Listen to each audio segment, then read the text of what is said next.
Happy Bitcoin Tuesday, freaks. It's your host, ODELL, here for another Citadel Dispatch, the live show focused on actionable Bitcoin and freedom tech discussion. We have a great conversation lined up today, but before we get there, I want to thank all the freaks who continue to support the show. Dispatch is purely funded by audience donations. We have no sponsors, we have no ads. So it's made possible thanks to all the amazing supporters who continue to support the show with Bitcoin. The easiest way to do that is by going to citadeldispatch.com/donate. That will take you to our geyser.fund page where you can donate via Lightning or on-chain Bitcoin. There's a cool little message board there. You can leave a message. You can attach it to your Twitter if you want to climb the leaderboard, or you can donate anonymously if that is your preference. You can also support the show using Podcasting 2.0 apps like Breeze, Fountain Podcasts, Echo LN, Podverse.fm. They work like regular podcasting apps. You search Citadel Dispatch, you press the subscribe button, but then you load it up with Bitcoin, choose how many sats per minute you think the show is worth, and then as you listen, those sats go directly to my node. It's incredibly cool and empowering seeing those sats flow in. So thank you to the freaks who continue to support that way. Also, Podcasting 2.0 has a feature called Boostergrams where you attach a comment to a amount of Bitcoin. And the top 4 comments from the previous episode, I read at the beginning of every dispatch. So with that said, we have Ride or Die Freak 8 Mithrander with 7,778 sats saying, ODELL at the end, this guy is based enough to agree with my Citadel theory. You are correct. We have at Tom Zarbazan giving a Shaka sign and 7,777 sats.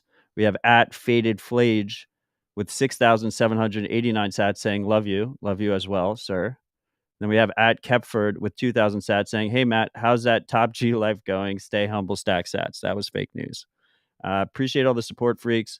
Last but not least, Dispatch is a live show. We have a live interactive chat that you can access via YouTube, Twitch, Twitter, and Matrix. The Matrix chat is at citadeldispatch.com/chat. That is going on all day, every day, 24/7, 365. So consider joining us there. We have such great conversation there. But with all that said, I mean, you freaks who continue to join us in the live shows make this show what it is. It makes it really, truly unique. So thank you all for participating. And one more shout is, I know it's a recession. I know it's a bear market. Maybe it's not a bear market anymore. Who knows? Doesn't really matter. Stack sats. But if you can't spare any sats, the easiest way to support the show is subscribing on your favorite platform, sharing it with friends and family, leaving a review. All of these things help. They are appreciated. Dispatch is pretty much on every platform: Bitcoin TV, Rumble, Twitch, Twitter, YouTube, every podcast app. You just search Citadel Dispatch, and it's a great way to support the show.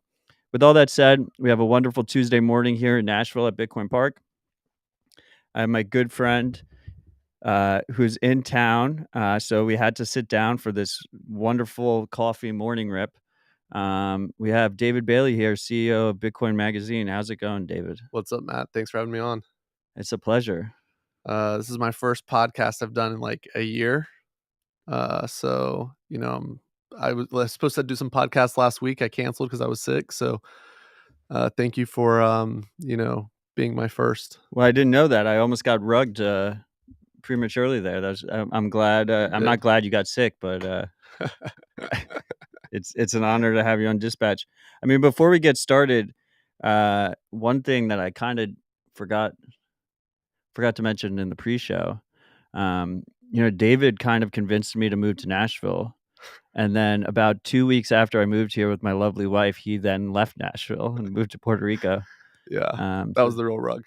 Sorry. Yeah, it all started with a rug. Yeah. Well, hey, Nashville's a good second best. Fair enough. How's San Juan going? How's Puerto Rico? Oh, it's great, man. It's great. It's we got a good setup there. It's, honestly, I feel like we moved there to escape all the craziness, and as time goes on, like the America just looks crazier and crazier, and in Puerto Rico, like none of that shit happens. There's no school shootings. There's no, Puerto Rico is in America, right? Though I do, yeah, Yeah. but it's like it's not America in the sense of its own cultural identity, and it's Yeah. like, if you tried to explain to people there, like, what trans is, they're just like, "What the fuck are you talking about?" So, I mean, it's much more of like a Spanish-speaking country, but yeah, man, I got sold on this concept that Puerto Rico is the Alamo, for freedom-loving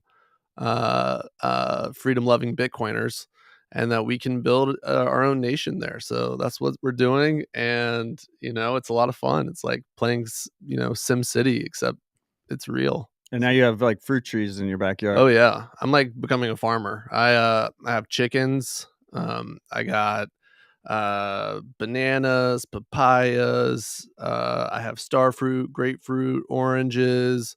I have cacao. I have these little fruits called hobos. I got avocados. I mean, dude, That's awesome. yeah, we're trying to become totally self sufficient on food and stuff. And like Puerto Rico, it's like Miracle Grows just dumped on everything that grows there every day. It's just like insane. So when I get back, we'll have a bunch of fruit to harvest. But yeah, man, That's I'm badass. trying to learn real life skills, and Puerto Rico is kind of a playground to do it in. And Have you learned any Spanish yet? uh, uh, un poquito. My daughter's first word So, was no. actually agua, and Her first word was Spanish. was Spanish, Look at that. and we had no idea. We're like, she's just like babbling a It lot. means water. Yeah, water. And Yeah. so yeah, it's like now I'm gonna have to learn it because my daughter knows like more Spanish than she knows English, so it's a problem. Yeah, I mean, I have a lot of friends there. I think a lot of the schools, they do, like, it's bilingual schooling, Yeah, right? They, like, teach you both in English and Spanish. yeah.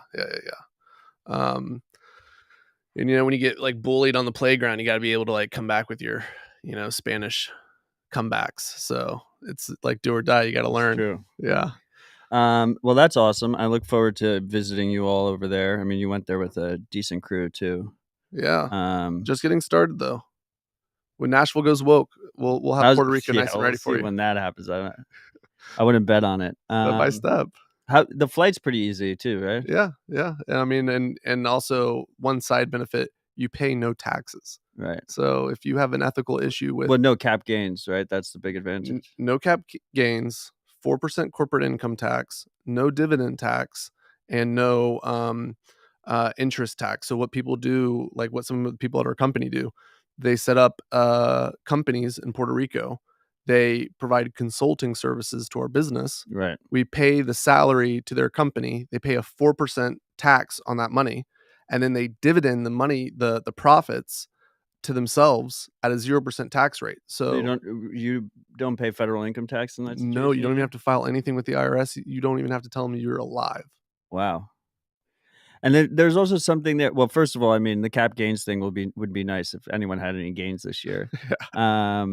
The there's like the way that ruling is set up is like it screws the locals, right? It's like you only get it if you move there, not if Yeah, you live yeah. there already. Yeah, there's definitely like some messed up stuff about it. It's actually one of the things we're trying to like lobby to change right now. We've gotten some traction, but yeah, you have to leave the island for 10 years and then come back in order to qualify, which is bullshit because then it Yeah. means like all the gringos get this tax benefit and the locals don't get it. Right. So and like we looked into like the total amount of capital gains paid by Puerto Rican locals, and it's like 40 million a year, which is just like nothing. Right. It's tiny. So yeah, we have this bill that we're trying to push. It's called Act 60 for all, which would extend all the benefits to all Puerto Ricans um, that the gringos get under that tax status. So hey, it's one That's team awesome. building one nation. So Cool. hey, before we go into a different topic, can we talk about podcasting 2.0? Yeah, let's talk about it. So I'm interested to just hear like, okay, you've been doing that for a while. Yes. How long have you been doing it for? A little bit over 2 years now. Talk about the results of it and how it's changed over time. Because I saw Marty, throw out some video where He he's was just flashing his yeah, sats. yeah, Yeah, he likes doing that. yeah, It's a cool way to introduce someone to Bitcoin, or at least to the Lightning Network to show like it actually works. And that when he was showing that video share of his phone, that was his own node, which is even cooler. because you don't have to trust someone in between. But podcasting 2.0, I mean, the dream is very simple, right? Right now, most media on the internet is funded by ads. It creates a bit of a conflict of interest. Um, the ads are the ad partners are your customers. They're the ones you need to please. The audience is the product that you're selling to the advertisers. There's a whole element of corporate surveillance built into that, right? Surveillance capitalism, where the more information you know about your audience, the easier it is to sell ads against them, right? And everyone knows how Correct. corrupt that can be. So this is not a new dream, right? We've already seen it kind of happen with Patreon and stuff, but this idea of like direct audience funding, where your audience is a customer, your incentives are completely aligned, and you want to provide them the most value because they're contributing value back. What's cool about this is because it uses Bitcoin, because it uses interoperable monetary network, you can do it with very limited middlemen. So instead of paying Patreon 10% or whatnot, you can do it with very low fees, and you can do it direct from user to content creator or any kind of creator. Now, it's still very much early days. There's a lot of friction still. The key is trying to reduce the friction as much as possible. What's the main friction? The main friction is using Lightning in a sovereign way. So, like, I run my own Lightning nodes. Most podcasters that do podcasting 2.0 right now are doing custodial Lightning nodes. And then on the sender side, every listener needs to have a Lightning wallet. And most of them are using custodial wallets right now. So when I mentioned it earlier, when I did my little read in the beginning saying the podcasting 2.0 apps, right? Fountain Podcast is the #1 podcasting 2.0 app. It's custodial by default. So when someone signs up to Fountain Podcast, they're loading up a custodial wallet. Yep. That custodial wallet is actually run by ZBD, the gaming infrastructure company. So it's not even Fountain can't rug their users, but a third party company can rug Fountain users. But that's to make it more. The key with all these things is what I've noticed is most people want to support good content, but they don't want to go out of their way to support good content, right? So you want to reduce the friction as much as possible, so that it's easy and it's easy for them to support. But it's cool. Like this whole ecosystem's building up now. The realist Can you speak like how many people are using these apps? Like, and how much has it grown over the past year or 2 It is. years? I mean, I don't know hard numbers, but it's grown significantly. I mean, in the beginning, it was very niche. So, like Rabbit Hole Recap, my weekly news show, we do a hybrid approach. We still have some sponsors, and then people can also support. But the idea that hopefully we'll switch fully to audience funded. Still, Dispatch from the very beginning was like, let's prove out this concept. No sponsors ever.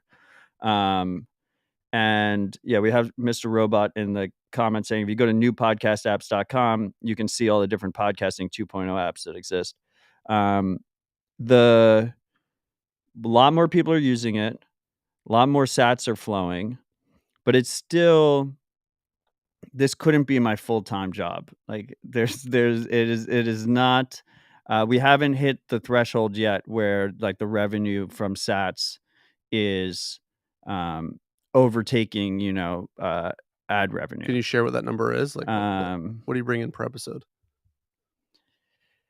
I've had Dispatch. I don't know. Probably Dispatch is like $200 to $300 an episode. Oh, that's not bad. So yeah, but Peter McCormick's bringing in, maybe $10,000 an episode or $15,000 an episode on the ad model. but the right? growth rate that you have on Fountain app is like a couple 100% a year or so. Probably bigger than that. Bigger than that. So like you're saying, like in 2 years' time, you know, There's also this cool concept with it that so like the way podcasting is very dominated by podcasting charts in terms of growth of shows. So like people will just open Apple Podcasts, right, and they'll subscribe to the top 10 tech podcasts, right? Now that is a complete black box.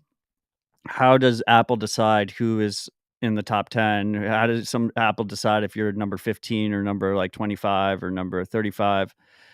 On Fountain Podcast, you can go to their charts, right? it's all sats. And it's just whoever received the most sats that week. It's a very objective and there's a cost behind it. So like right now, like could it be gamed? Yeah, like, I'll tell the freaks right now, I do not send sats to myself, but people could send sats to themselves. But as those numbers all increase, gaming it becomes more and more expensive, to the creator, and, it's just really cool. I mean, a huge shout out to my audience because they continuously keep me on the top of those Podcasting 2.0 charts. Nice. So I really do appreciate the support. It's really cool. It creates this whole dynamic. I do think it's the future of content. I just think it's just very early, and we're kind of building it out. And if you look at the top charts, they're almost it's like besides Adam Curry's show, and Adam is a Bitcoiner now. If you look at the top 10, it's like maybe 6 of the shows are Bitcoin shows if you include Adam's shows, which aren't directly Bitcoin shows, but he is a Bitcoiner. And all the Bitcoin is user funded. What do you mean? Like the Bitcoin that's like I subscribe to your podcast, I listen to it, and I pay what per second I'm listening, or per minute, or per show, Yes. all the above, It's all denominated in sats. and paid. In sats.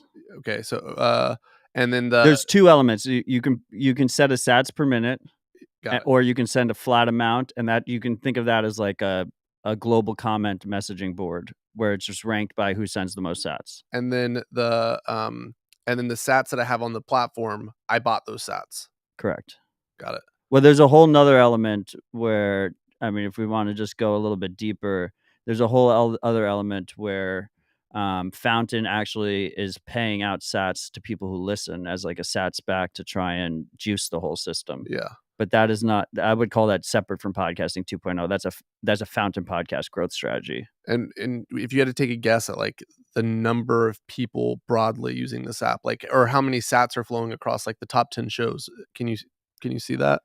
Well, like I know what, like I said, I'm bringing like 1 million sats, 2 million sats a show, right? So that's 200 to 280 to $560, right?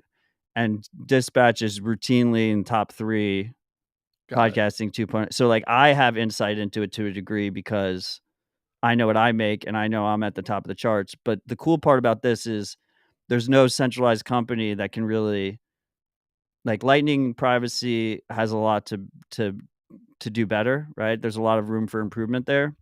But if you compare it to the traditional system where like Spotify knows exactly all this stuff, it's hard to get direct insights into a global view of Podcasting 2.0. And that's by design. That's a feature, not a bug, right? Yeah.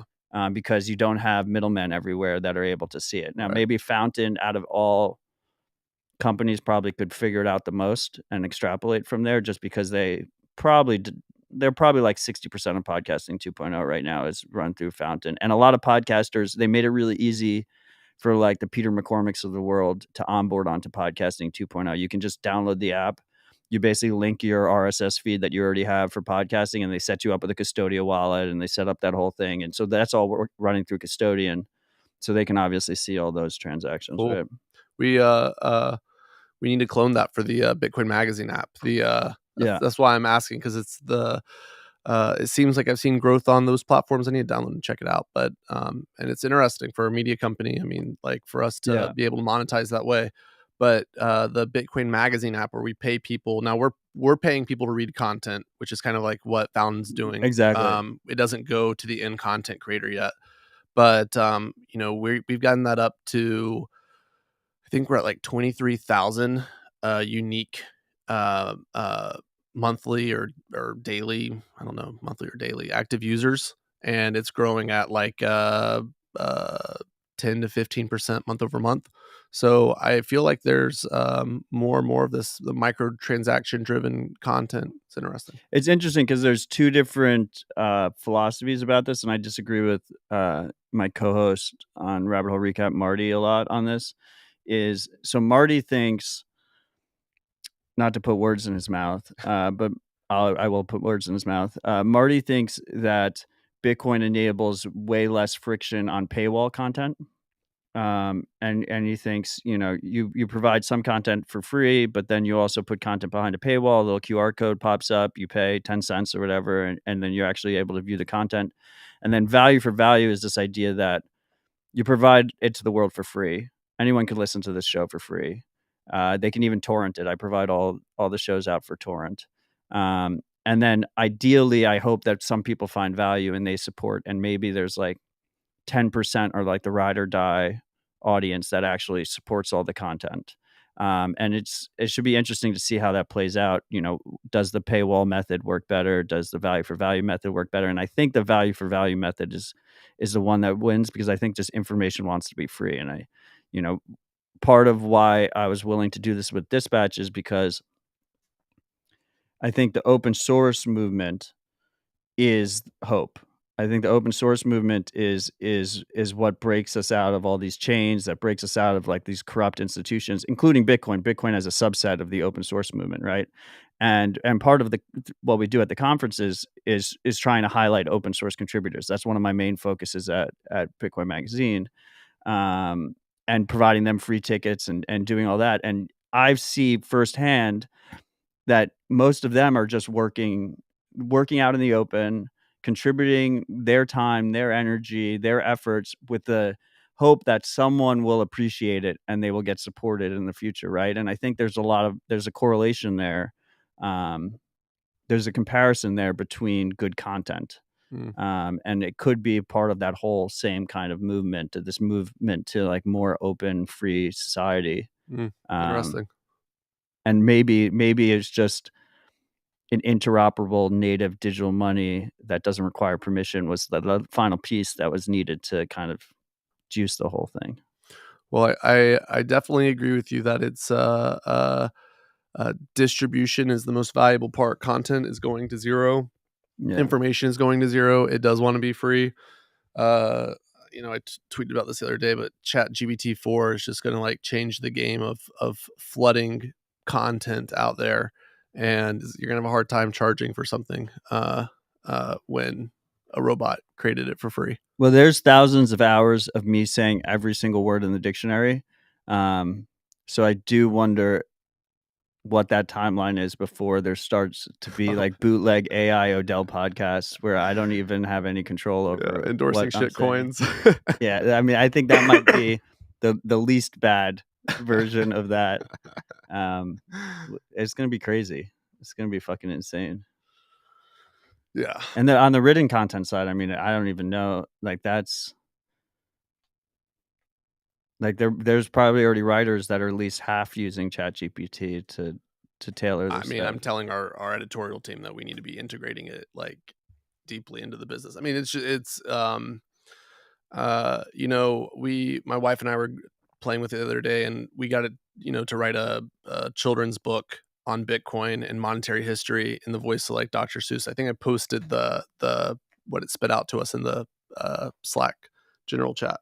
And honestly, it's better than any children's book that's been written in this entire industry. And it's like, okay, now we just need DALL-E to like generate some images for the pages. Right. And then literally in 2 hours of effort, we created the best book yet in the market, children's book in the market on Bitcoin. It's like,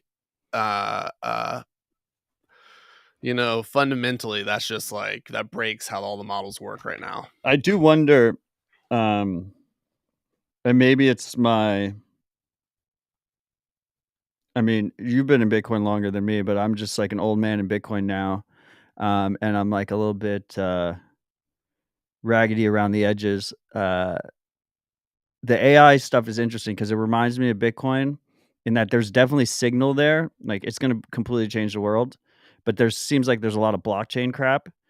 And I've already spent all my cycles discerning the crap in the Bitcoin space. Yeah. So like I have no intention of doing that in the AI space. And I wonder how much of it is bullshit that is just noise and isn't actually any kind of revolution or anything. And then what is the core signal? Because there definitely seems like a comparison there between like Bitcoin and quote unquote blockchain and crypto versus like some subset of AI versus the rest of the bullshit. Yeah, I mean, I definitely. I mean, the snake oil is always sold, near the hottest thing. But I mean, have you used ChatGPT-4 at all? Yes. Okay. It's extremely powerful. I mean, yeah, it's like the proof is in what you can do with it. I mean, to be clear, the guy who's behind is Sam Altman. He also psychopath. He's like scanning poor people's eyes Yeah, around the world and then yeah, giving them his pre-mined shitcoin WorldCoin. yeah. Did you see he just came out like his proof of humanness or proof of I humanity or couldn't tell if that whatever? was real or if that was an That April was not an Fool's. April Fool's joke. I think he launched it on March 31st Mm. to give himself a little bit of cover just in case he got too much.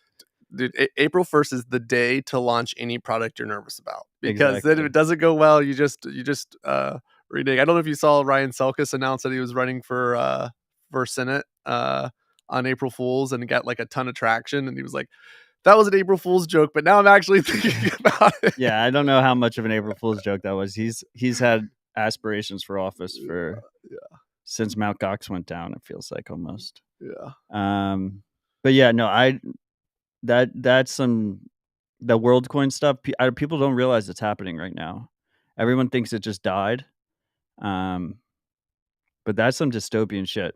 They're literally just scanning people's eyeballs and then giving them a shitcoin in return. Well, I have very, let's say, immature thoughts on this in general, just because like I very much have the same mindset. It's like I'm skeptical of anything. I spend no time on anything until like there's something provably valuable that I can see. Right. Chat GPT-4 is the first AI thing I've seen where it's like, wow, I can see the direct use of this. Um, but we've been talking internally like, okay, how long before we can give Chat GPT-4 control of a Bitcoin wallet and, have it start executing transactions autonomously. And then it's like, okay, start extending that idea a little bit. Like, first off, like Chat GPT-4 or any AI generated economic activity is not going to be using fiat to do those transactions. Right. It's got to use Bitcoin. So it's like Bitcoin is really money for the AI. And then it's like, okay, well, one part of Bitcoin that's been talked about in the early days and completely undeveloped, and it's like something that I've wanted to see developed for a long time, is machine to machine payments. Yep. And there was always this dream of like the vending machine paying the drone to deliver soda to it, and that economic activity happening without any human Right. The involvement. car pays the gas pump. Yeah, exactly. um I feel like AI could be the first real example of that happening, where you give AI a few $100 in Bitcoin, you tell it, hey, I want you to achieve this. There's a bunch of intermediary steps that need to happen in order to get there, and it's going to use the Bitcoin you gave it to pay its robot friends or Right. different sensors. Bribe a politician. Exactly, yeah, and pay ZipRecruiter to put a posting for a job or whatever. Bitcoin's that missing piece It's there. the missing piece. Yeah. And it's like, okay, well, if you can really develop a machine to machine economy, first off, the scale that can grow to is unfathomable. I mean, you're talking about like it can get many, many orders of magnitude bigger than human economic activity. And then it's like your fiat's no good there. So when you start thinking about like purchasing power of money, it's like, okay, it's almost like when people say, hey, what can you buy with Bitcoin? Like, can you buy your groceries with it? Okay, well, if we have a machine to machine economy, it's gonna be like, what can you buy with fiat? Like, Right. you can only do human to human interactions to a subset of humans. My Bitcoin can, harness the power of all machines. Right. So I feel like it's a very unexplored, It's very early still. yeah, for Bitcoin, but I think there's like a massive, immense opportunity there. I mean, massive. So I tweeted Balaji yesterday. He needs to bring back that 21 computer with the sensors where he had like that data marketplace Right. where He's going to put a miner in every toaster. yeah, and he was gonna make it where you could like basically sell sell an API to like your sensors of like weather or humidity or whatever. And it's like, okay, no one actually bought the data. That was the problem. But like Right. with AI, it's like, okay, I'm starting a farm. I need to grow food on my farm. What should I grow? Oh, I've tapped the sensors of people living in Puerto Rico to determine, elevation, humidity, soil samples types. This is the optimal thing that you should grow based on all these data endpoints. And I had to pay $12 to the sensors to Right. You collect pay this all the information. sensors. Yeah. And it's like, okay, that would be, that's next level. Like, that's really a cool idea. So it's kind of maybe Balaji's idea was like spot on, but just It was way too a early. decade too early. Maybe like his bet as well. Maybe a decade too early, but we'll see. Well, yeah, definitely not before conference day. We're not going to have. Yeah. $1 million Bitcoin. I think we're down to like 76 days now. $1 million in 76 days. That would be some crazy shit. On the AI topic, it's interesting because there's two elements there with AI and Bitcoin that I've kind of been focused on. First of all, I agree, like the money for AI is obviously Bitcoin. They need a trust minimized, digitally native settled money, right? They're not going to use a bunch of different fiat rails and intermediaries and whatnot. That much is very obvious. There's some cool things that could happen in terms of, a lot of my focus has historically been on education in the Bitcoin space. We were just talking about friction with podcasting 2.0 and using Lightning in a self-custody way. Like a bunch of different things can get automated behind the scenes just by integrating AI into wallets or basic AI into wallets. But then there's this whole other element where there's this term that I've seen floating around now called AI anxiety, which is like all these people that, have quite frankly jobs that can be replaced very easily by AI, are concerned about their livelihoods, and people are pushing for them to be regulated and all this other stuff. Um, and to me, like Bitcoin is almost AI insurance. So like you can pay the AI and you can interact with the AI using Bitcoin, but ultimately at the end of the day, the AI can't counterfeit your Bitcoin. They can't seize or block your Bitcoin. So like if you want money that's resilient to AI interference, that's probably Bitcoin as well. Yeah, no, Brandon Green from our team, we were having a conversation about this last night. And he was telling me there's something called like the paperclip problem. I mean, again, I'm a novice at all this stuff, so like, Yeah, but same. the paperclip problem where it's like if you tell AI to like make a paperclip, like it will like end up consuming all the resources of the world to make as many paperclips until like it's like destroyed the planet in the process of making paperclips. And that the solution to this problem is Bitcoin because it can't create more Bitcoin. Right. And so if Bitcoin becomes the value system of AI, unlike with fiat, where the Cantillon effect makes it where you can literally manipulate the inputs that an AI would use in order to determine what the next steps are. Um, with Bitcoin, you're actually introducing the concept of scarcity to AI so that it would choose not to do certain decisions or actions because It costs too much. it costs too much. Yeah. And so it's like, okay, that's like the feedback mechanism that actually like keeps AI bound to some like moral system, which is like free trade, capitalism, Right. like property rights. Like that's the guiding light of It's the like ultimate letting these check. things run rampant. Yeah. Yeah, it's the ultimate check. It's the only check. Yeah.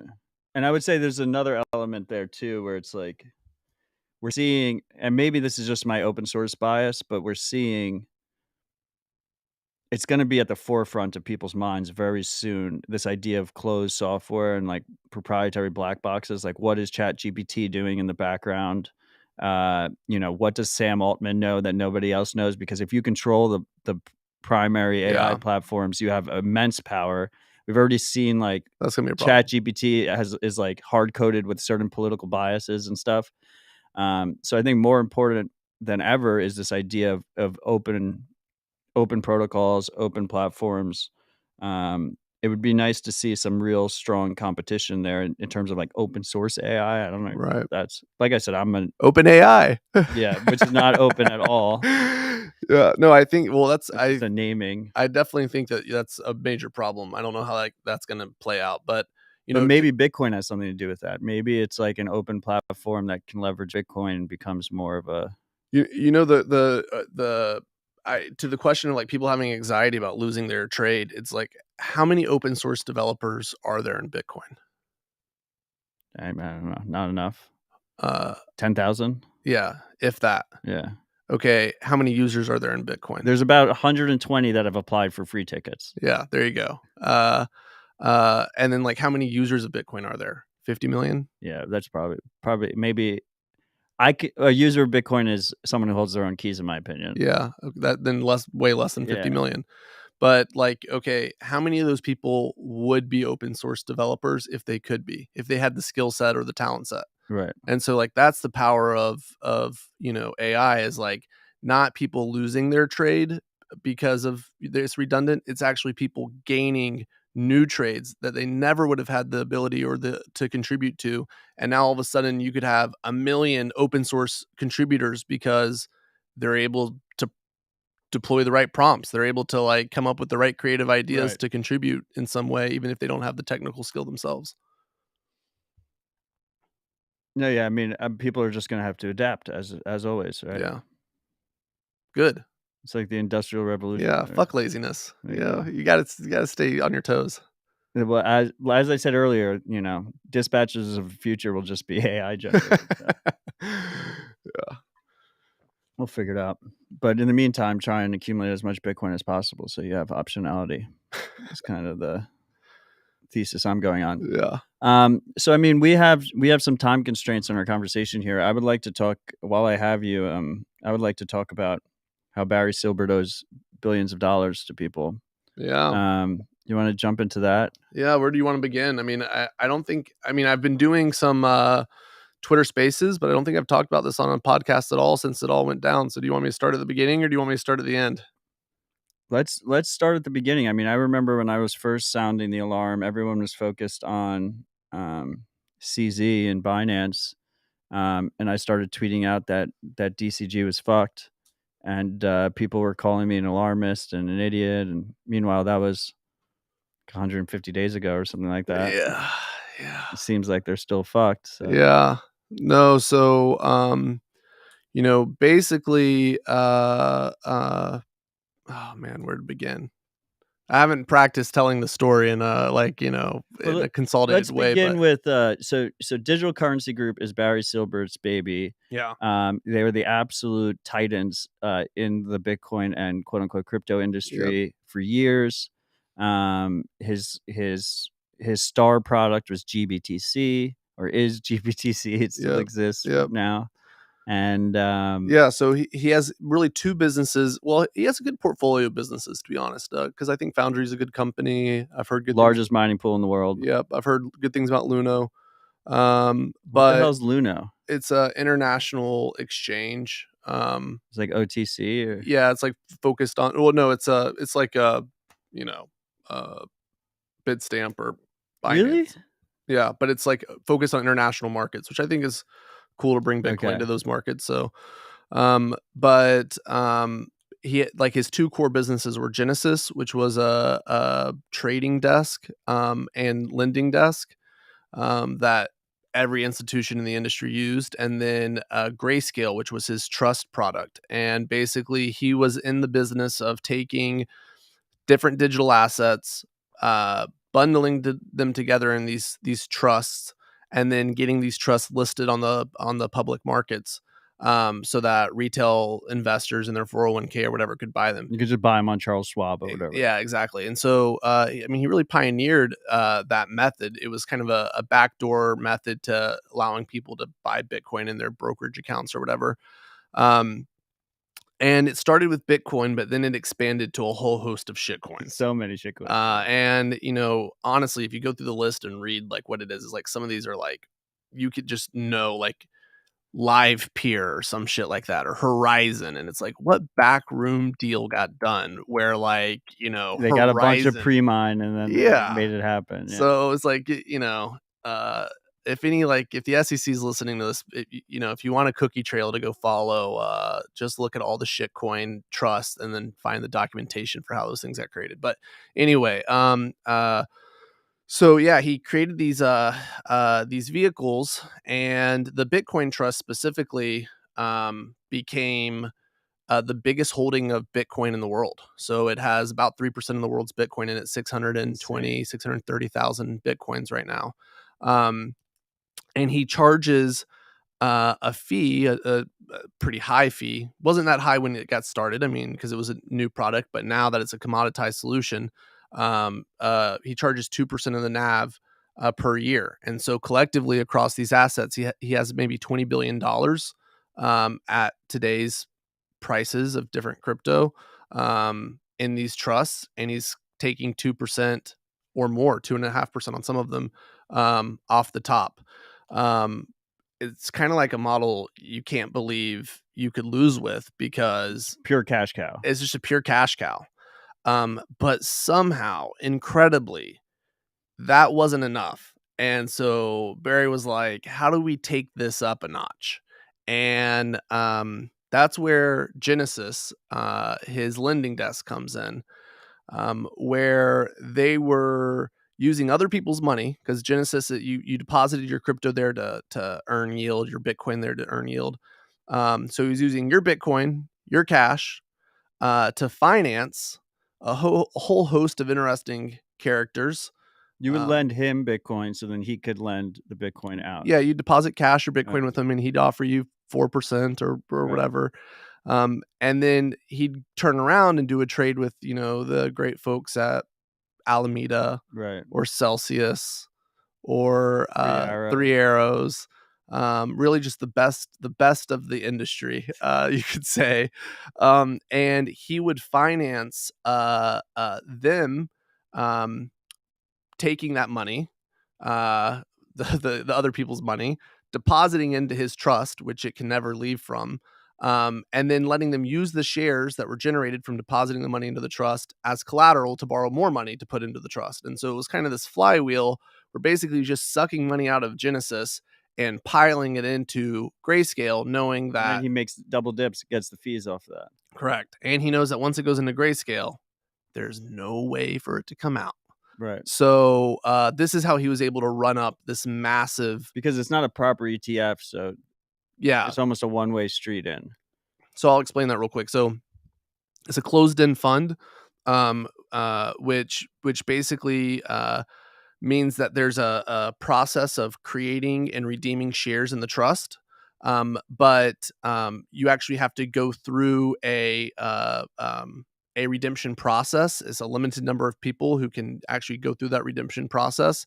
And ultimately, they stopped the redemption process about 4 or 5 years ago. So you can only put Bitcoin into the trust.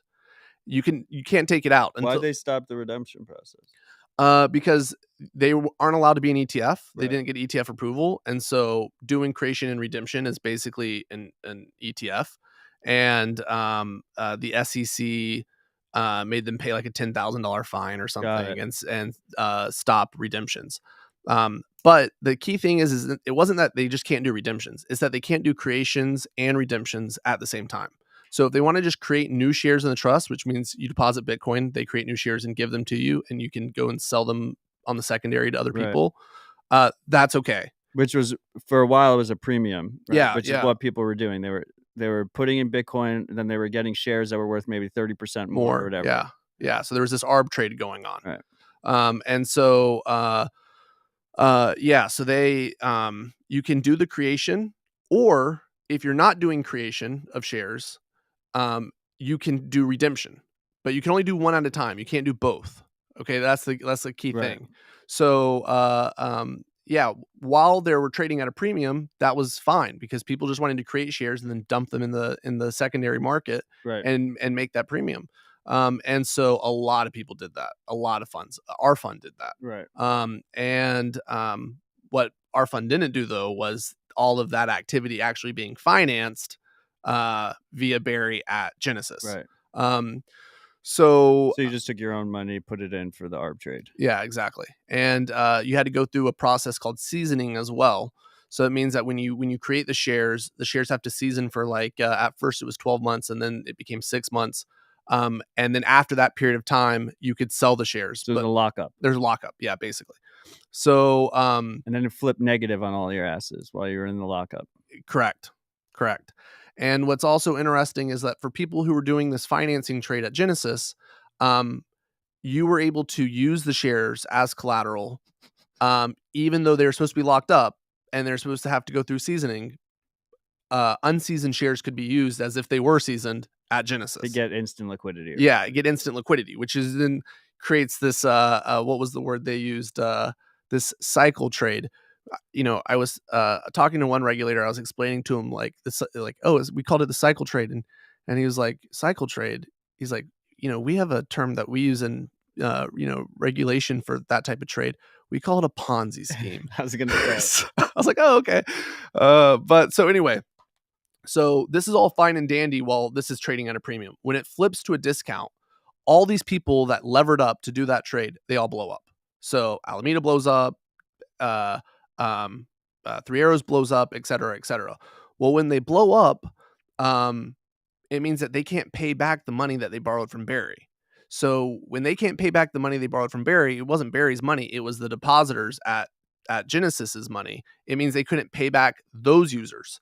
And so who were those users? It was Bitvavo's 200,000 users. It was Gemini's 200,000 users. It was a whole host of OGs. I don't know if you've gone down the creditors list. It's very sad. It's a lot of OG Bitcoiners from the old days, like losing 50 million, 40 million. I mean, brutal stuff. So Barry proceeds to vaporize. I think it's $5 billion. That was vaporized there. Now, there are a whole host of things that we, if we have time, we can get into or not, but about sketchy shit that was happening at Genesis as it relates to blackmail, as it relates to Alameda, as it relates to Sam Bankman-Fried's Ponzi scheme and FTT, his token.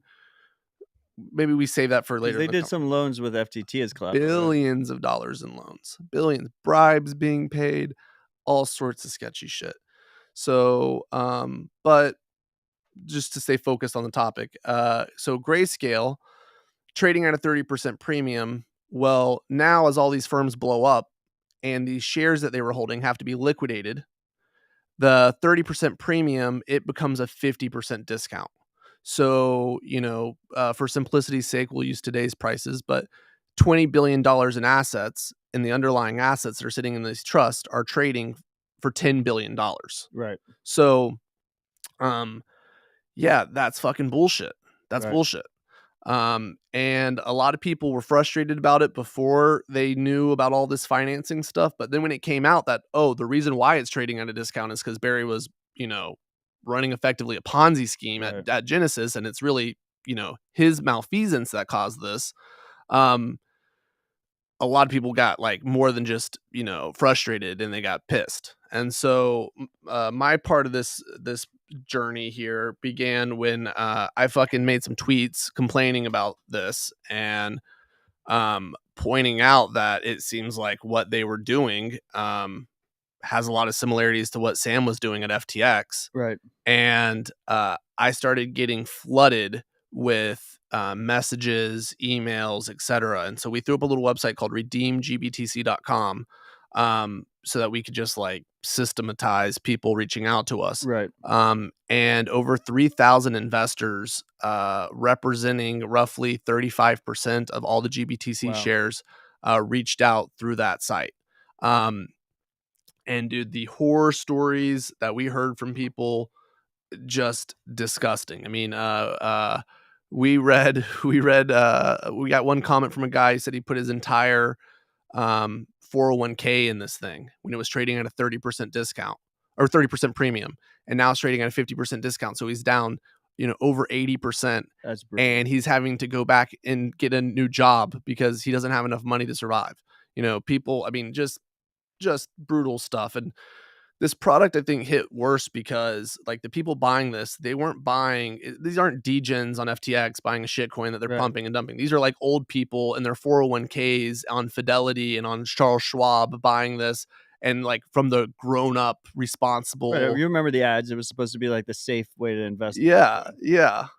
Drop gold, buy Bitcoin. Exactly. So, and on the Gemini side, it's really brutal because Gemini's earn product used Genesis. So anyone who was in Gemini's earn product got rugged and still hasn't seen their money to this point. And I mean, I remember all the Gemini ads running through New York. Crypto needs rules. This is the safe place. Crypto needs trust, I think, was one of them or whatever. And I have a friend, he's decently well off, and he got rugged in that, and he told me that essentially like they were just getting emails from Gemini. It's like, oh, you already have money in your Gemini account, like why don't you want to make 5% off of that? Like you might as well move it over. And there was not a clear delineation that like there was obviously like bunches of terms and conditions and stuff that nobody read. But there wasn't a clear delineation of like, oh, if you move it into this thing, we're going to lend it out to degens. Yeah. Well, and even if they had said we're going to lend it out to DCG, people were like, oh, okay, the responsible Right. company. Little did they know that that's actually all the degens were actually getting their money from Genesis. It was like Right. the central bank of the degens. Yeah,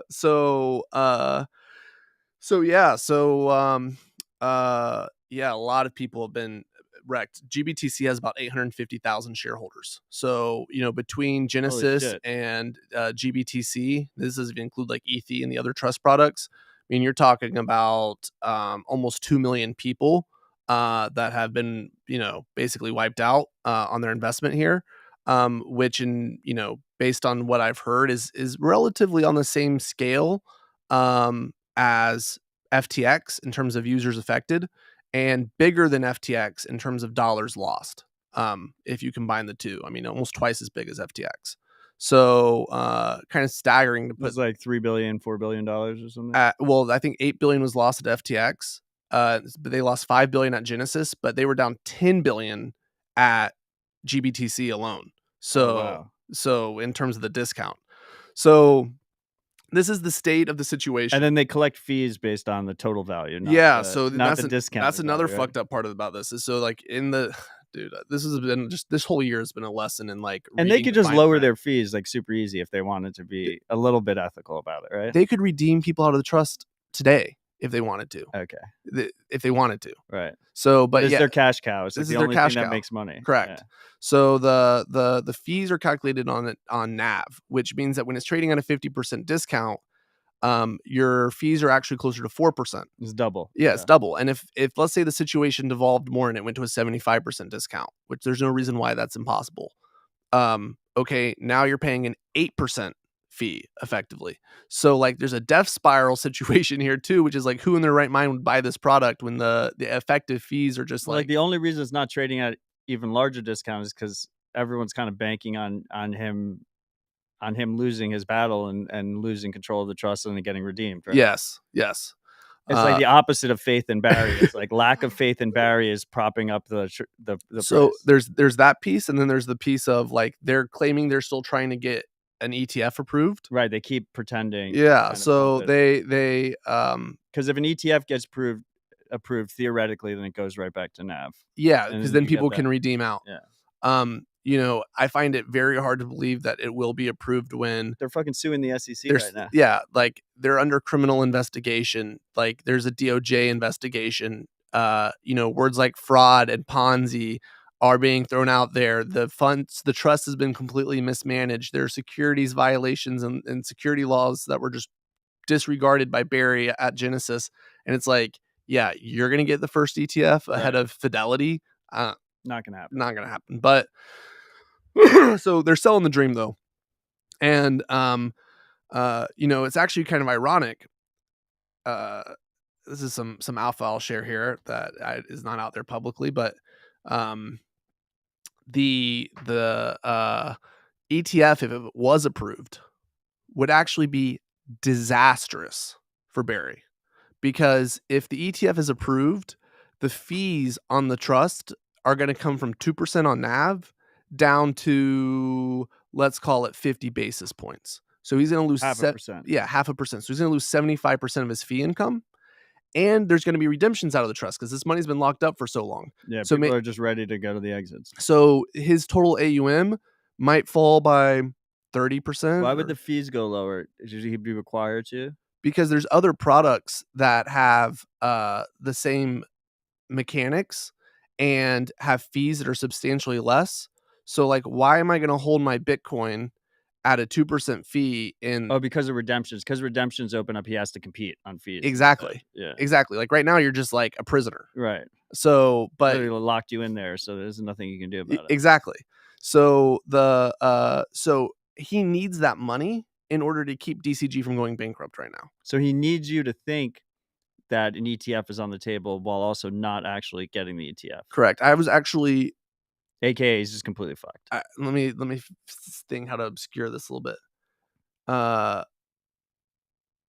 have heard through the grapevine that they have contemplated a situation in which the ETF is approved and they have already designed mechanics so that even if an ETF was approved this year, it would take years before it could go live. So even though they could go right away, Right. they're gonna have multiple years of excuses why you're still gonna be stuck in the trust, still paying the fees, even though they're approved for an ETF. So fucked up. Yeah, so they that process is ongoing. And another interesting piece of this is like their whole point is like, hey, we're gonna become an ETF, but that only applies to like the Bitcoin part of it. All the shit coins, the ETH, Right. that's never gonna I be. pulled it up, by the way, just to list their trust. They have the Bitcoin Cash Trust. They have the Basic Attention Token Trust, the Chainlink Trust, the Decentraland Trust, the Ethereum Classic Trust, the Ethereum Trust, the Filecoin Trust, the Horizon Trust, the Litecoin Trust, the LivePeer Trust, the Solana Trust, the Stellar Lumens Trust, the Zcash Trust, the Decentralized Finance Fund, and the Digital Large Cap Fund, and the Smart Contract Platform X Ethereum Fund. Yeah, when do you think the Decentraland ETF is going to be approved? Yeah, right. I mean, these are wrappers on unregistered securities. I mean, it's like hey, we're going to create a security out of an unregistered security. So sell it to retail on swap. their retirement accounts. And then charge a ridiculous fee on top. And then sue the SEC when they don't let us become an ETF. It's so absurd. So like they don't even have like a logical like argument for those things. And that is the state of play. And so now there are a bunch of institutions, there are a bunch of sophisticated investors, there are a bunch of Bitcoin stalwarts, people that are well loved and respected in this industry, that are working diligently behind the scenes to bring the empire that is DCG or was DCG down, and to free the Bitcoin that is in the trust. And they're doing that through a variety of means, legal means. There's a class action lawsuit. There's a lawsuit likely to become a class action lawsuit that was filed by FTX. We have a books and records request complaint that we filed in Delaware. There's a hedge fund called Fir Tree that's filed their own books and records request in Delaware. There's a fund called Offspree that sued via anti-competitive grounds in I don't remember what state, not Delaware, but Massachusetts or something. Don't they have their own GBTC product, Osprey or whatever? Yeah. Closed end fund. Yeah, and so like that is actually something kind of cool. Like so DCG has been like lying, or Grayscale's been lying that they can't do redemptions, and so Osprey was like, hey, not only can you do redemptions, but our fund that's suffering from the same problem, we're actually going to do the redemptions and file the Reg M relief that we have to file for to do it. At Osprey ourselves and issue redemptions at Osprey to prove that it can be done. So they also at a negative? They also traded at a discount. Negative. Yeah. And so like they're about to begin the redemptions in Osprey. And it's like, I mean, it's kind of awkward because it's just like, okay, like you're clearly lying. Grayscale, here's a competitor doing the same thing and they're able to offer it. So there's a bunch of industry companies. There's another company, 3IQ, that is trying to do like a hostile Canadian takeover. Or it's a little bit complicated, but it's cool. I like the term hostile Canadian takeover. Yeah. It's basically like, hey, you can't get an ETF approved in America, but we have one approved in Canada. So we'll just consume the shares and then let you redeem for Bitcoin in Canada. It's a cool concept. And then there are a bunch of lobbying groups that have been leveraged up, that are going out there talking to regulators, talking to the SEC, talking to state regulators, talking to FINRA, talking to anyone that will listen to get this trust busted open. So, from my perspective, like we're in the middle of it as just a let's say connector of all these different parties that are around the table. This trust is going to get busted. It's just how is it going to get busted, and how long does it take?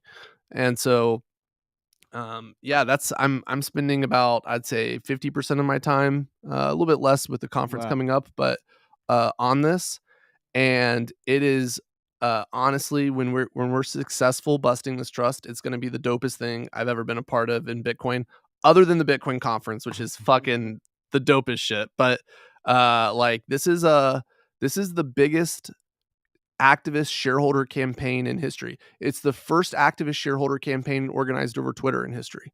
That's interesting. Yeah, yeah. So we're going to bust this fucking trust, and I think it's going to happen sooner than people expect, and I think it's going to get very crazy very soon. So, from my seat, um, obviously not your keys, not your coins. Another this whole year has just been prime examples of custodial risk. Yeah. Um, obviously, I think a lot of people have learned this lesson the expensive way. But I guess my question is, as someone who holds self custody that is not directly exposed to GBTC, doesn't own any GBTC products. I'm not a FTX creditor. I'm not stuck on Gemini Earn. Um, what do you think the impact is to? Is there an impact? Like, can most people that are just staying humble and stacking sats and holding their own keys just safely ignore this and just let you guys run with it and whatever happens happens? Yeah, uh I think definitely there is alignment amongst all the parties that however this trust gets redeemed, to do it in a way that it minimizes its impact on the market. And there's a variety of different perspectives of what happens if you redeem the trust. I mean, there's 630,000 Bitcoins in this. That's a shit ton. That's 3 Mount Goxes Right. of Bitcoins. So there are a lot of different opinions. 3 Mount Gox's worth of Bitcoin. Yeah, yeah. But I'm actually of the opinion when the trust gets redeemed, the price of Bitcoin will go up rather than going down. Some people think it'll go down. And uh, I think broadly, it's going to be good for the entire industry to have this scam gone. Right. That's in everyone's best interest. That's in everyone's best interest. Just a bad look on all of us. A lot of the Ponzi schemes that existed in the space, the source of where the Ponzi came from was this arb trade on GBTC and Genesis. And so like it's gonna I've called it the ring of power. Like Barry is Sauron and he has the ring of power and he's like corrupting all the creatures of Middle Earth like over time. So it's like when the ring of power is gone, it's going to remove a massive catalyst and funding source for all of this bullshit and Ponzi scheming stuff that's been going on. That's interesting. And there's a million people that once this thing is redeemable, they're going to be able to take control of their own keys, and we're going to basically add 2% to the. Well, how many people do you think hold their own keys? Like 20 million or something. 20 million. Okay, so if we get a million people that redeem out of this trust and hold their own keys, we've just added 5% to the user base of actual Bitcoin But do you think a lot of them are just gonna go to Fidelity and just have Fidelity hold? Yeah, probably. Right? But I mean, I'll say of the people that I've heard from, people were like, I never understood the value of holding your own keys until GBTC. So it's been a massive advertising campaign for why not to trust other people with your Bitcoin. The buddy I said about Gemini Earn, I mean, the freaks can imagine. He's a college friend of mine. I was incessant, even up to like 3 weeks before all this blew up. Hold your own keys, withdraw. He's like, nah, it's not necessary or whatever. If he gets even a negligible amount of Bitcoin out of, because who knows how much Bitcoin the Gemini Earn people will get. Yeah, he's going to immediately self custody. Like there's no, he just can't right now because he doesn't have any Bitcoin. Yeah. No, yeah, I think they'll get some out of some Bitcoin back. But yeah, I mean, Barry is saying that if this trust is taken away from him, I mean, it's in the documentation of the trust that while they can redeem people in kind in Bitcoin, they're going to just liquidate the trust into cash and redeem everyone in cash. And it's kind of like it's a gun to the head kind of thing. Yeah. It's like, if you try to take this from us, we're gonna fucking take. Yeah, exactly. So that would be if it was all liquidated into cash in a disorderly way, Just to be a dick. Just to be a dick. Yeah. Which would be the ultimate. When we talk about rage quits, Yeah. such a better rage quit than Mike Hearn, when it's like, I'm selling 3% of all the Bitcoin and crashing the price. Yeah. But have some cash on the side, some piggy bank money to pick up some sats. Billy. No cash on the side. Sell some lemonade, Matt, because you can get some cheap sats. Balaji told me hyperinflation was hitting in 2 to 3 weeks. There's no shot in hell I'm holding any of that US dollar shitcoin. Yeah, fair. Yeah, wow. Well, we'll see what happens. It should be interesting. But fuck Barry, so dude, he's the Sam Bankman-Fried, but like without the League of Legends aspect. Like, he is SBF, and he just is more polished, and he has better lawyers, and he knows what he's doing better than Sam did. More successful, yeah. Yeah, but he was running the same scam. I almost feel like SBF was like working at Jump or wherever it was that he was from. Where did he work? Not Jump. State Street? Not State Street. Jane. He worked at Jane Street. He's like at Jane Street, and he's like seeing Barry's like game. He's like, wow, I could do that. Yeah. So he was like his fiat protege. Yeah. So I mean, getting rid of SBF is going to be a huge tangible benefit to Bitcoin, and getting rid of Barry is going to be a huge benefit. Think about how many billions of Bitcoin Barry sold when he gave that Bitcoin to these other scams who just went and fucking sold it. Right. Like, he's been the source of so much selling of Bitcoin. And so much paper Bitcoin. And so much paper Bitcoin. Yeah. So I half joke that we would have had 200K by conference day if it wasn't for Barry. Dude, if it wasn't for Barry and if it wasn't for Sam, then I agree. Yeah. I think of like Scooby-Doo if it wasn't for those meddling suits. Yeah. So yeah, dude, it's quite the saga, man. It's quite the saga. It's exciting. Yeah, it's just another chapter in Bitcoin history. Well, it seems like it's been keeping you busy. It has been. So David, we're I know time is tight. This has been a fantastic conversation. Before we wrap, your flagship Bitcoin festival, I don't even think it's a conference, it's more of a festival, is happening in 43 days or something like that? 45? May 16th to 18th? May 18th to 20th, I thought. May 18th to fuck. Hey, you could be right. I don't know. CK's gonna kill me on that one. Yeah, man, it's the bear market edition. So CK has like a ticker in the Slack that like tells you how many days are left. May 18th to 20th. Sorry, my head's a little bit out there. Good. I'm glad I wasn't wrong. I could have been. Yeah, it's the bear market edition. So, this year, instead of having a music festival, we're going to have mayonnaise sandwiches in a tent city. A little bit of Firefest. A little bit of Firefest, but it's the builder conference. It's the conference without all of the flamboyancy of we're all buying Lambos, and it's more like the we're all broke, so we got to make this thing, build this thing and make it work. The bear market event. Yeah, exactly. Which honestly is like the shtick I prefer. It's higher signal automatically. Yeah. So, but yeah, it's coming up in 46 days. It's going to be awesome. We have people from the real world coming to integrate or announce things with Bitcoin. Some people from different nation states, big corporations, etc. We have cool people within the space building awesome open source projects, building controversial projects. I'm excited to hear from Casey Rodamore at the conference, even though that's going to be, we've gotten some flack for that, but you like the drama. Drama means it's relevant, but I just like seeing people do shit with Bitcoin. And it's like, the haters, like, there's one way to get me to do something. Yep. It's to tell me, I've heard you say this so many times. I can't do it. Yeah. It's like you can't have this speaker. It's like, I need that speaker. Yes, exactly. I mean, I am not interested in NFTs in the slightest.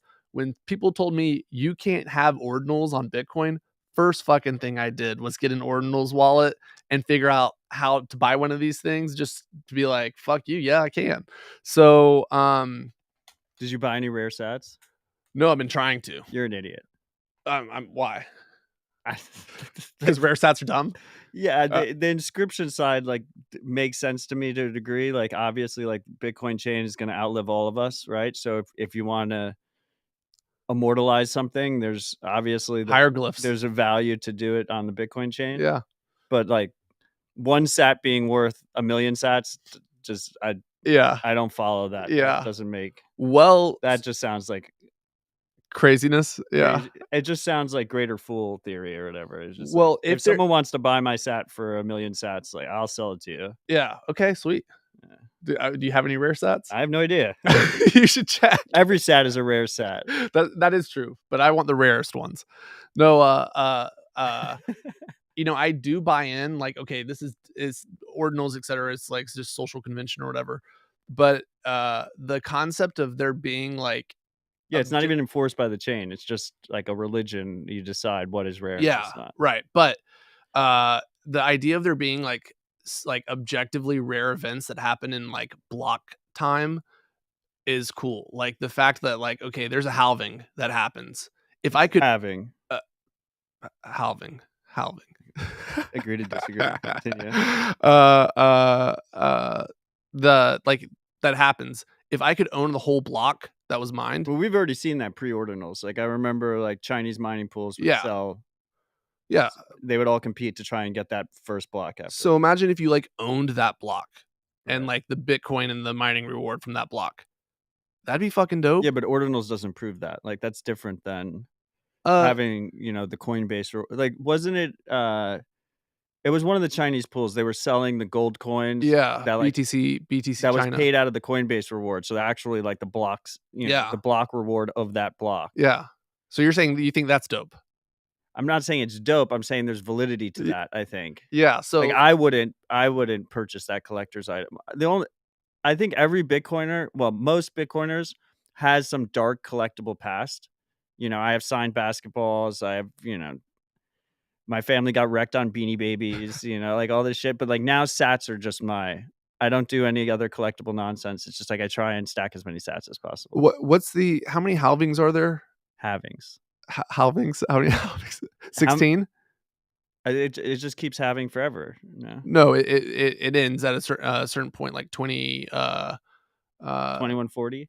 Yeah, 2140 projected. And then it never halves again after that. Correct. Yeah. So there's like, I thought it was just like a negligible halving after that. No, it ends at that point. But so like there's only gonna be 24 of those in history, or I think it's 24 of those in history, and it's like for forever, you know, like you know, what if you had the first fucking gold coin that was ever minted in like human history? That's right. Fucking cool. So anyway, so the ordinals is the poor man's version of that because it's just social convention, and now instead of having to get the whole block reward, you can just get you know, a sat of the block reward. I don't know. I think it's kind of cool. Personally think it's bullshit, but people can do whatever they want to do. Exactly. So so anyway, we got Casey speaking at the conference. We have some cool freedom fighters. Speaking of rare sats that are stupid, we got Julian Assange is going to be taking some of his rare sats that are from his wallet from the original WikiLeaks donations and auctioning a few of them off. Goes to a good cause, but you know, it's kind of cool. Free Assange. And I think the org does a really good job. Like the conferences do a really good job with physical art, and I think a lot of this drama is kind of pulling away from that. Yeah, it's the largest Bitcoin physical art gallery in the world, for sure. And as much as I know you're a big collector of Bitcoin physical art, I haven't been able to justify it yet in my. Soon. I would like to be a massive art patron in the future, but the purchasing power of Bitcoin is not high enough yet for me to justify that. But the actual physical art collection that is showcased there is truly impressive. Yeah, like millions of dollars of art move every year, and for like artists that create this, like it's like a big opportunity for them to like make a year's income in one day. But yeah, I mean, it's the conference is to be a showcase of Bitcoin culture, and like every cultural revolution that's ever occurred, it's like driven by culture, art, music, the things that people interact with and touch in their daily lives. So yeah, we make art front and center. We make the philosophy of Bitcoin front and center. We make the technology of Bitcoin front and center, and we make the business of Bitcoin front and center. And we try to be a platform for all of it to come together.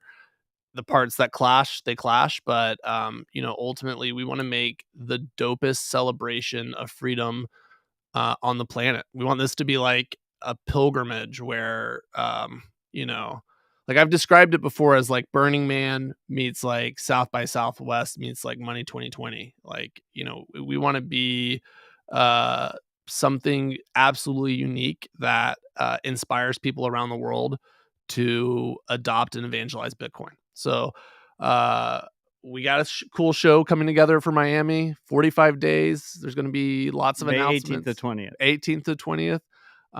And get your ticket to the conference. And if you can't afford a ticket, hit us up.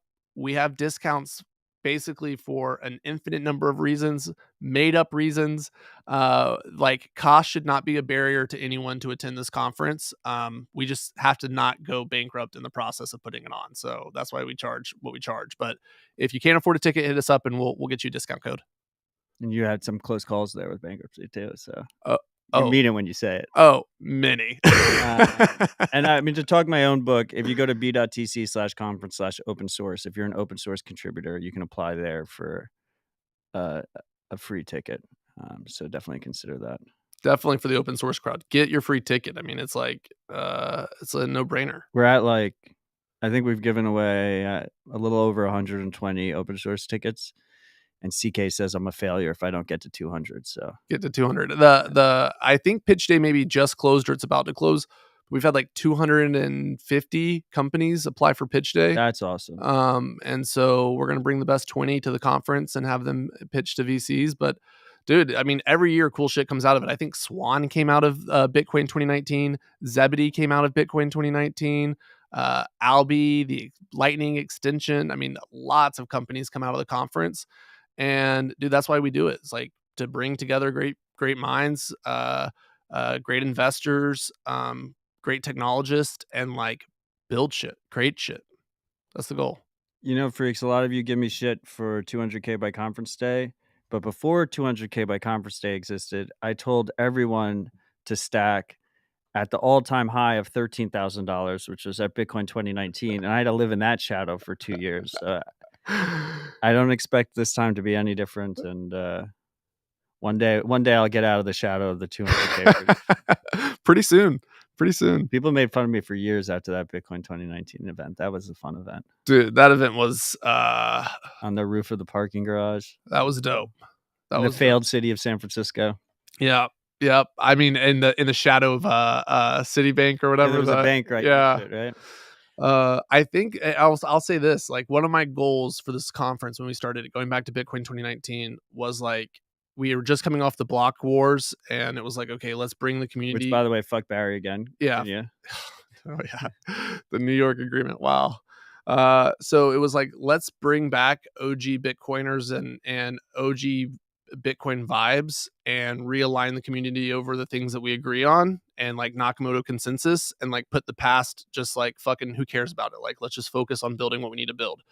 And my goal has been to get Roger Ver and Jihan Wu. You tried to do that in 2019. Yeah, to come to the conference and participate, but they have to abide by the rules, which is they can't talk about any other fucking crypto. Right. They can't talk about Bitcoin Cash. They have to like say positive things, like contribute positively to Bitcoin. And I've gotten close to getting Roger before, but he just every year he just chickens out and he can't follow the rules. I think Jihan is going to come this year. He's been really quiet. He has been really quiet, and he's gotten back to his Bitcoin roots. To the new freaks out there, he's the head of Bitmain, former head founder of Bitmain. I think now he's not in the day-to-day anymore, but he's also the first person to translate the Satoshi white paper into Chinese. He's really the founder of the Chinese Bitcoin community. So we have Kiwi in the chat saying, fuck that. Why would you want him there? Why would we want him there? because And then he said, "Fuck your mother if you want to fuck," which is a famous Jihan tweet. Anyone who can contribute positively to Bitcoin, we want there. Like that's the key thing. Like it all that matters is freeing humanity with sound money and free money. And if the Taliban wanted to adopt Bitcoin, I would give them the stage. Like if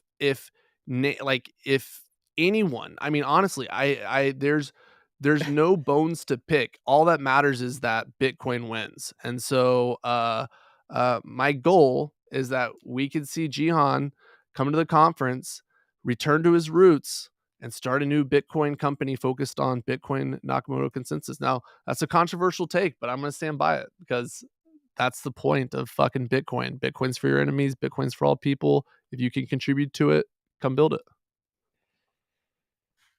Yeah, I mean, I don't agree with everything that you think, but I respect it. And hopefully the takeaway of this is that the Taliban is going to be at Bitcoin 2024. We'll see. Big announcement Big coming soon. big announcement. David, this has been great. Do you have any final thoughts before we wrap? No, man. Thank you for having me on. Thank you for making Nashville, putting Nashville on the map for freedom money in the U.S. There you go. I'm gonna make sure that Nashville becomes the Bitcoin capital of the world just to get you back for your rug pull when I first moved here. All right, fair deal. Appreciate you, freaks. Thanks for joining us. Huge shout out to our guest David. Hopefully he will join us again at some point. I love these in-person rips. The in-person rips are just so good. Thank you for joining me in my studio. Yeah, huge shout out to the freaks, and stay humble, stack